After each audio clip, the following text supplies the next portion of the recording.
Last week, after a long, hard-fought battle with cancer, my grandfather passed away in his sleep. We didn't always have the best relationship. By the time I was 16, I was smoking weed and growing my hair long. By the time that he was 16, he had joined the US Navy and was sailing out to the South Pacific on an aircraft carrier. Needless to say, we didn't understand each other for a long time. But over the past few years, we had grown much closer. I guess because, as I grew older, I squared myself away and in turn, he'd become a little softer, a little warmer in his old age.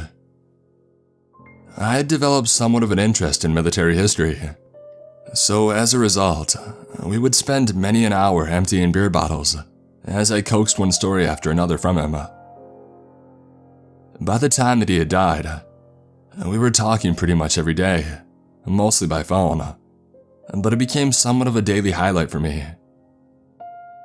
Naturally, when my cousin called me one Saturday morning to tell me that he had slipped away during the night, I was heartbroken. I simply thanked her for calling and I hung up the phone. And then I sat down on my old, coffee-stained couch and I wept uncontrollably. Not so much tears of loss or grief, but tears of joy.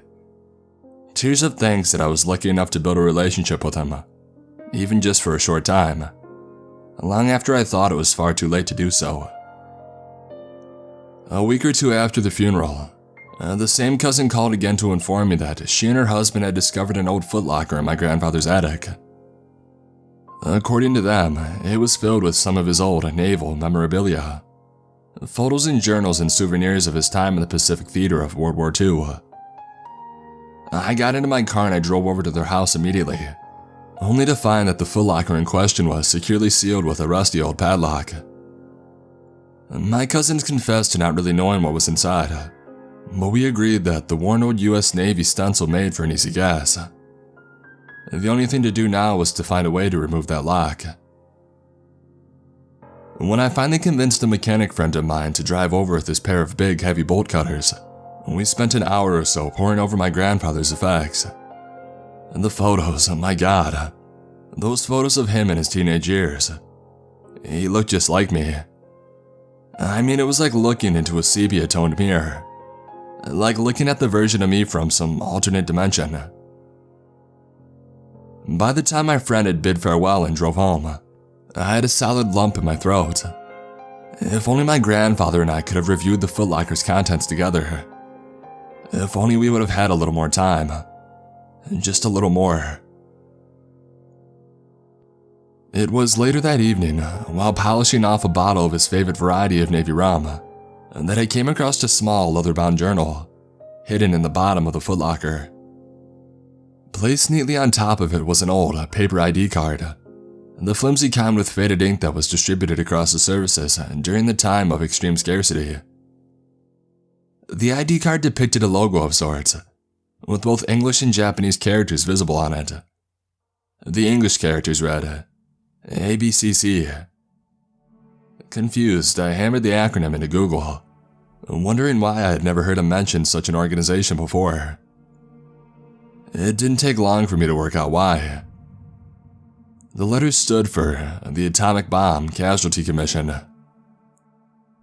My grandfather was barely out of his teenage years when the Second World War ended. It was without a doubt his favorite story to tell of his time in the Navy. And when he and his shipmates had gathered around the wireless radio to hear the news of the Japanese surrender, he said that he had never seen somebody so happy in his life. To all the college football touchdowns and lottery winners he had seen, they couldn't hold a candle to the amount of happiness that he had seen on his friends' faces. They were finally going home. Only they didn't go home, and not for years. I always assumed that my grandfather was just a regular part of the occupation forces that stayed around the Japanese islands in the aftermath of the surrender. But I was wrong. He was part of something uniquely horrifying in the history of warfare. Formed shortly after the war by President Truman, the Atomic Bomb Casualty Commission was intended to merely observe but not to treat the effects that the bombs had on any survivors. Observe and report, and try not to alleviate suffering, just observe and report. The thought sent a chill through me. I opened the journal and I began to read. December 5th, 1946, 17 miles offshore mainland Japan. We're due to depart for the city of Hiroshima any day now. Captain Ribbon said it'll be dirty work, but it won't just be counting bodies. He says that the world has never seen a weapon like this before, that nobody really knows what exactly happened in Hiroshima. This has us all very excited to see the damage. The crew is mostly in agreement that the Japanese deserved what they got. Lots of guys say that this is payback for Pearl Harbor, that they're reaping the whirlwind, whatever that means. I wrote home to Mom, her and Pop, and they say they're real proud of me. My grandfather's writing drifted off onto thoughts of home, and I found myself skimming the pages until the next mention of Hiroshima. Why hadn't my grandfather mentioned this before? It's not like he could have forgotten that he was a part of an event that shaped human history, an event which birthed the new age of terrifying atomic warfare. I found the next relevant entry and I continued reading. December 14th, 1946, Hiroshima City. We patrolled into the city for the first time today. None of us could believe that a single bomb could wreak such devastation. Command made us wear gas masks and thick rubber clothing. It made us look like monsters. But when we saw what our government had done to the city, even in the light of Japanese atrocities, we felt like monsters too. The first thing that I noticed was the silence. Whenever the roaring winds had died down, we were greeted with the most hideous stillness any of us had ever experienced. Years of churning engines and booming ship guns had left us unaccustomed to such a lack of noise, and it disturbed us greatly. No city should ever be so quiet, but it really wasn't a city anymore. It was a dead city. We were walking through a great stone corpse, a concrete cadaver whose bones towered above us at every turn. Yet that's not the thing that stuck with me. What gives me the shakes are the shadows burned onto the crumbling brick walls. Those shadows are all that's left of people, burning into my memory like they burned that morning. Only when I stared dumbfounded at one particular human shape, the perfect outline of once a living person. I swear that I saw it shift. Not by much, but I swear that I saw the shape's head twist a little as I looked. It wasn't just me looking at that haunting, charcoal black shape. It was looking back at me too. I finished off the glass of rum in one gulp, feeling the chemical warmth of the alcohol spread through my guts with a shudder. It was no wonder he'd never mentioned the thing he'd seen in Japan. They were the terrified delusions of a frightened young man. Maybe he had just burned out, and the things he had seen were a manifestation of years of suffering under such unnatural stresses. I found myself reading on before I could consider it any further. December 18th, 1946, Hiroshima City.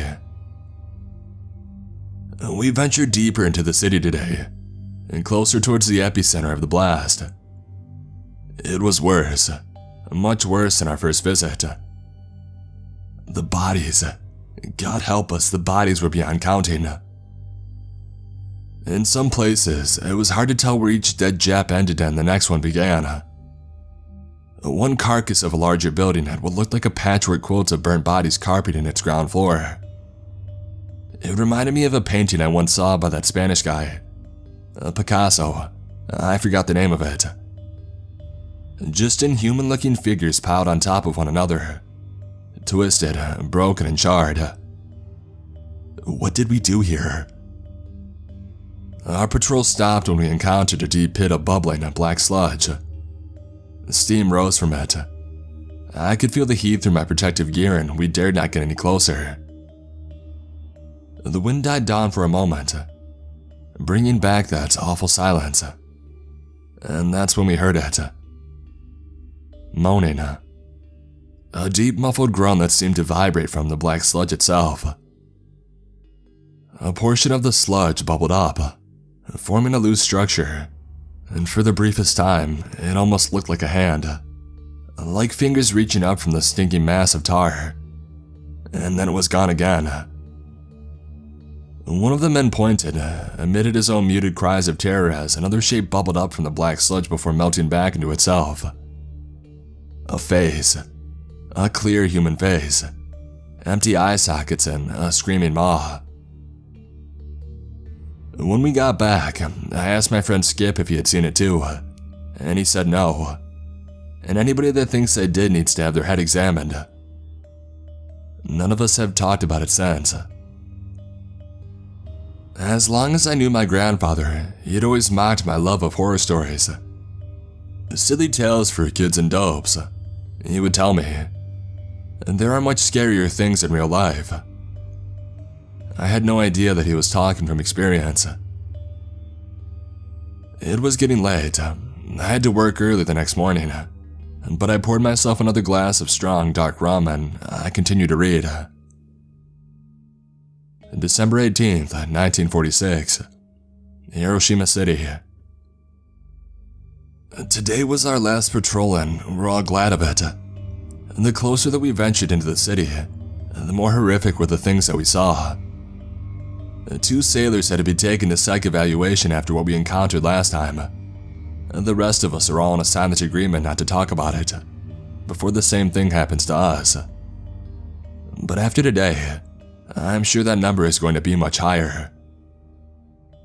A lieutenant had to shoot a pack of Japanese dogs that had become feral due to the lack of order in the city. On all fours, they bounded out of some ruins in front of us, howling and barking as they limped along. We opened up on them with our carbines, putting each one out of its misery without so much as a second thought. They were different though, these ferals. One man said it was the effect of the poison that the atomic bomb releases when it explodes. Some kind of invisible toxin that floats around in the air and ruins whatever it touches. It had a horrible effect on Hiroshima's dogs. Or at least, that's what we told ourselves. When we got closer and had a good look at what we had just killed, we started to doubt that these things used to be dogs at all. They were misshapen, hairless with mottled skin. Wild dogs. That was the official explanation during our post-mission briefing. Wild dogs that had suffered the effects of atomic poisoning. But I know different. We all know different. Through clumped black fur, matted with pus and blood, I saw something. Something familiar that seemed to shine out from beneath piles of burned, swollen skin. Dogs don't wear gold watches. Dogs don't wear rings. Trauma, and that's all it is. A young man suffering from post-traumatic stress who couldn't quite compute the kind of destruction he was seeing. I couldn't blame him. Lord knows I would have reacted if I was in his boots. I couldn't tear myself away. December 19th, 1946. The USS Cabot. My buddy Bill told me a story today. It was his first visit to Hiroshima. We call it the Dead City now. He said that it was raining when their landing craft docked, and that the raindrops felt heavy, fat and black with dirt and oil. The black rain collected on the goggles of his mask, obscuring his vision until they could properly clean them. He said that other things fell from the sky too. Strands of hair, the odd fingernail, scraps of clothing. I never saw Bill cry before, even when we lost Jack Holmes to that Japanese kamikaze pilot. But he cried today. He cried when he told me about the kindergarten, how they found the kids' bodies, all lined up, each with a tiny skull fracture. They, like the dogs, were changed in ways that he couldn't explain or unsee. Extra eyes, no eyes at all, extra limbs, head splitting and duplicating. He cried when he described how their teacher, a charred mess of black encrusted skin, had emerged from the ruins and begged them to kill her. He cried when he told me how she knelt before him and pulled his gun to her forehead, and he bawled like a baby when he told me how he had pulled the trigger. Enough, I thought, and I slammed the journal shut, putting it back into the bottom of my grandfather's footlocker before covering it up with other items, hiding it just as he had done, from the world, from myself. I haven't looked at it since. I can't bring myself to read anymore. He had spent the rest of his life trying to forget what he had seen in the dead city, and there I was filling my head with it all. I tried to cry, I tried to let it all out, but as I thought about his friend Bill, how he had put that poor school teacher out of her misery, I couldn't cry. I didn't deserve to. I visited my grandfather's grave this morning, planting a little stars and stripes into the soft soil above him. I am so proud to call him my grandpa, and I think for a while, towards the end, he was proud to call me his grandson. It was painful, but I found myself feeling glad that he had finally found an escape from the terrors that had visited him, terrors that he never spoke of. He deserved peace. The things that he had seen couldn't reach him anymore, but it hurt that neither could I. Yet when I looked in passing at the gravestone next to his, I saw the first name and understood why he insisted on being laid to rest in this particular plot. Bill, it said. They had spent the war next to each other, and now they would spend eternity next to each other. I realized the bond that formed between men when faced with such unspeakable horror, an unbreakable bond of comradeship. The tears had no trouble flowing then. Rest in peace, Grandpa.